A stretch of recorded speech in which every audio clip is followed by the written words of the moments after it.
Assalamualaikum warahmatullahi wabarakatuh. Bertemu lagi bersama saya Indah Sari Dewi.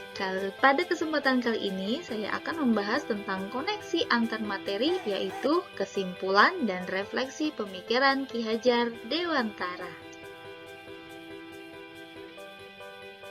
Filosofi pemikiran Ki Hajar Dewantara saat ini sangat relevan karena pemikiran-pemikiran beliau yang sangat berpihak kepada anak sehingga murid dapat merasakan kemerdekaan atau kebebasan dalam belajar.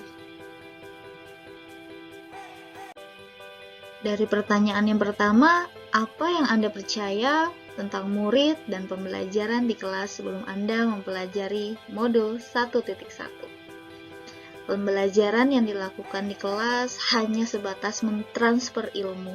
Peran saya sebagai guru lebih utama dibandingkan peserta didik atau teacher center yang mengharuskan dan menuntut peserta didik menguasai materi ajar yang saya berikan saat di kelas.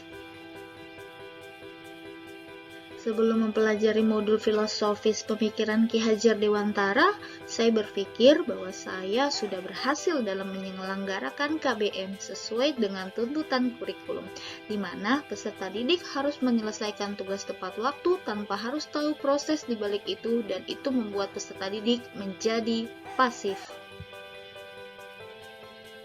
Terkadang saya berpikir dengan nilai peserta didik yang rendah, padahal saya memberikan soal yang menurut saya sudah mudah tetapi tetap mereka tidak dapat mengerjakannya.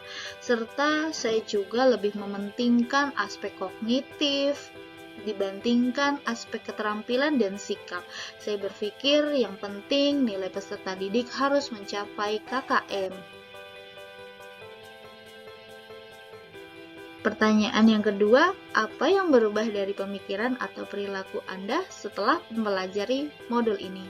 Saya menyadari bahwa saya salah dalam memandang peserta didik sebagai objek, padahal seharusnya mereka adalah subjek dalam pembelajaran. Merekalah yang harus memegang kendali dalam pembelajaran, sedangkan guru hanya sebagai fasilitator. Kegiatan ini disebut dengan student center. Mengapa harus student center? Alasannya karena dunia anak adalah dunia bermain, sehingga pembelajaran harus dibuat dengan menyenangkan agar peserta didik tidak mudah bosan.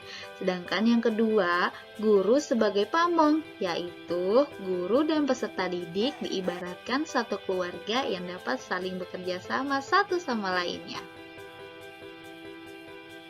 Pertanyaan yang ketiga, apa yang dapat segera Anda terapkan lebih baik agar kelas Anda mencerminkan pemikiran Ki Hajar Dewantara?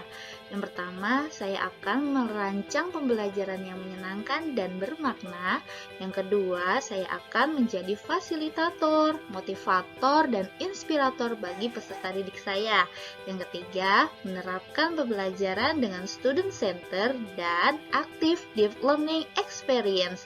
Sedangkan yang keempat, peserta didik bebas menentukan cara belajarnya sendiri dengan tetap beracuan pada kurikulum atau merdeka belajar.